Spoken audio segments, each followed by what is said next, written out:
లేదు, రూల్స్ని రాసి ఇవ్వాలి అక్కడ, అంతే రాసి ఇచ్చారు. కాబట్టి నెక్స్ట్ ఏం జరుగుతుంది, కోర్టు ఆదేశిస్తుంది. నువ్వు మరి ఏం చేస్తావని అడిగింది అనుకోండి రేపు పొద్దున.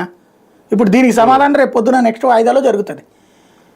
ఆ సిద్ధార్థ లుద్రా చెప్తాడట వాదనలో. అది అయిపోయిన తర్వాత కోర్టు అడగాలి, నీకు యాజ్ పర్ నామ్ అయితే నీ పనిష్మెంట్ ఏముంటుందని. వీళ్ళు అది పెనాల్టీ అని చెప్తారా, లేకపోతే సోన్స్ యాక్ట్ ప్రకారం శిక్ష అంటారా? క్రిమినల్ ప్రొసీడింగ్స్ అంటే అదే రెండు రకాలు ఉంటుంది. క్రిమినల్ ప్రొసీడింగ్స్ లో పెనాల్టీ ఉంటుంది, పనిష్మెంట్ ఉంటుంది. అంటే వ్యక్తి మీద చర్యలు అదే రెండు రకాలు ఉంటాయి.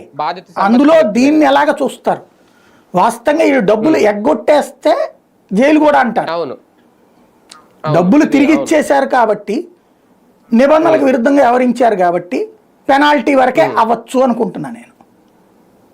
అంతే ఉంటాయి. అంటే నిబంధనలకు విరుద్ధం అంతే, ఎక్కడెక్కడ ఎవరో బాధితులు అయితే అన్యాయం కొంతమంది కంప్లైంట్ చేశారని చెప్పింది రిజర్వ్ బ్యాంక్ ఇప్పుడు తాజాగా అయితే.